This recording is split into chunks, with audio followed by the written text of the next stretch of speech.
इतिहास साक्षी है कि पुण्य भूमि भारत की गाथा भारत की अस्मिता, गौरव और राष्ट्रीय स्वाभिमान के लिए विदेशी आक्रांताओं से संघर्ष की महान गाथा है। बर्बर आक्रांताओं ने भारत की आत्मा पर चोट करने और भारत का अपमान करने के लिए हमारी संस्कृति और आस्था के केंद्रों को उद्ध्वस्त किया।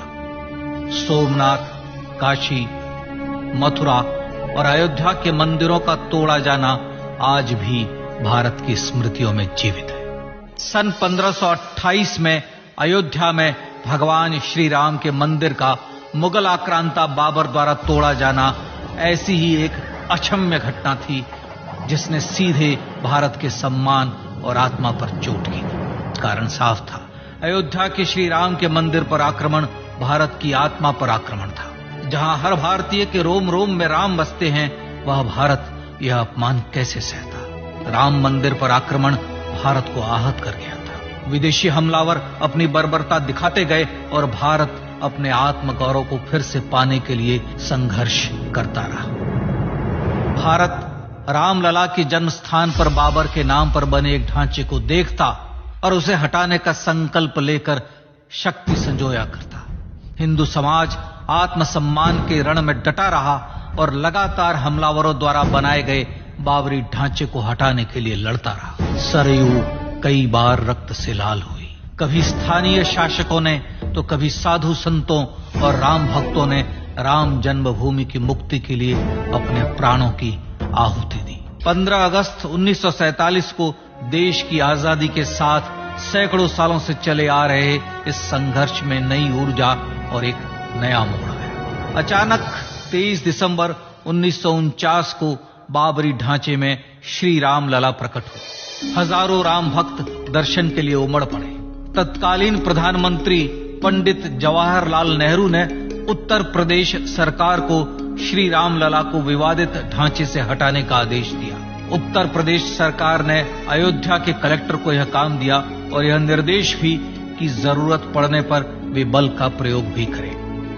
अयोध्या के कलेक्टर ने सरकार को उत्तर दिया कि यह नरसंहार के बिना संभव नहीं है और फिर भी वह ऐसा चाहती है तो किसी दूसरे कलेक्टर से यह काम करवा ले। परिणाम स्वरूप रामलला की मूर्ति वहीं विराजमान रही। विवादित ढांचे को बंद कर दिया गया।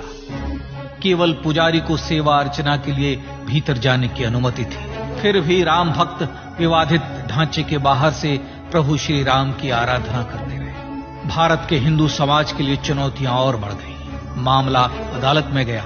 विपक्षी दलों द्वारा अदालत में भगवान श्री राम के अस्तित्व पर सवाल उठाए गए। उनके अयोध्या में ही जन्म लेने का प्रमाण मांगा गया। भारत का जनमानस अब आहत हो उठा था। आजाद भारत में भी हिंदू समाज को अपनी आस्था और श्रद्धा के लिए संघर्ष करना पड़ रहा था। चुनौतियों के इस समय में सन 1984 में विज्ञान भवन दिल्ली में विश्व हिंदू परिषद ने धर्म संसद का आयोजन किया। इस संसद में देश भर के संतों ने राम जन्मभूमि की मुक्ति के लिए आह्वान किया और राम जन्मभूमि मुक्ति यज्ञ समिति का गठन किया। धर्म संसद ने राम जन्मभूमि की मुक्ति और वहां भगवान श्री राम के भव्य मंदिर बनाने के भारत के जनमानस के संकल्प को फिर से दोहराया। विश्व हिंदू परिषद के नेतृत्व में मंदिर निर्माण के लिए पूरे देश में अभूतपूर्व आंदोलन की शुरुआत हुई। सन 1989 में विश्व हिंदू परिषद द्वारा गांव-गांव से रामशिला पूजन करके अयोध्या भेजी गई। 2,75,000 गांवों से रामशिलाएं अयोध्या पहुंची। भव्य राम मंदिर के शिलान्यास का निर्णय हुआ। पूज्य संत महात्माओं और हिंदू समाज के अन्य प्रमुख नेताओं के निर्णय के अनुसार अनुसूचित जाति के प्रमुख नेता श्री कामेश्वर चौपाल ने 9 नवंबर 1989 को मंदिर निर्माण का पहला पत्थर रखा।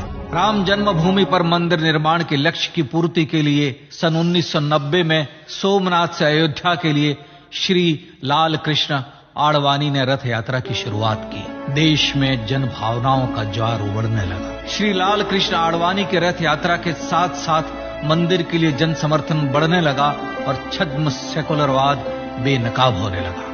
इस जन आंदोलन को रोकने की तमाम कोशिशें हुई पर सब व्यर्थ हुई। विश्व हिंदू परिषद ने देशवासियों से अयोध्या में जन्मभूमि पर मंदिर निर्माण के लिए 30 अक्टूबर और 1 नवंबर 1990 को कार सेवा का आह्वान किया। परिणाम स्वरूप लाखों राम भक्त कार सेवा के लिए देश के कोने कोने से अयोध्या आए। इससे देश की एकात्मता का विराट दर्शन हुआ। कार सेवकों को रोकने के लिए उत्तर प्रदेश के तत्कालीन मुख्यमंत्री श्री मुलायम सिंह यादव ने अयोध्या में परिंदे को भी पर न मारने देने की घोषणा की। स्थितियां गंभीर हो गई। अयोध्या से 100-100, 200 किलोमीटर दूर रेलगाड़ियां रोक दी गई। अयोध्या युद्ध भूमि बना दी गई। मार्ग बंद, रेल बंद, चप्पे चप्पे पर पुलिस।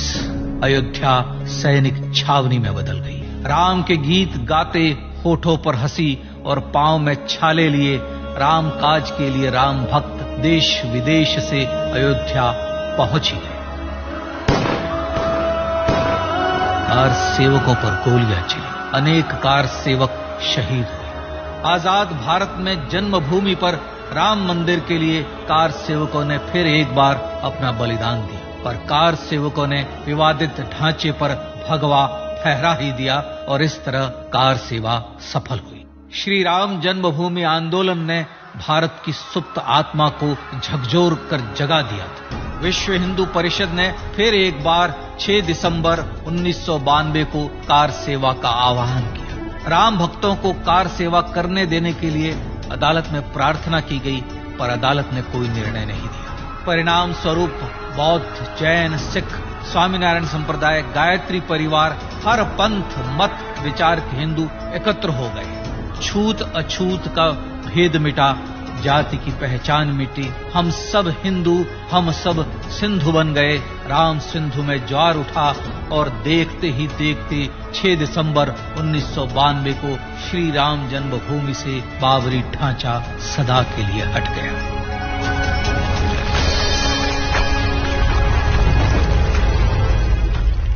यह क्षण शौर्य, न्याय और सत्यमेव जयते का क्षण था। यह तो धर्मस्ततो जय का क्षण था। पर संघर्ष की गाथा यहां जाकर भी नहीं रुकी।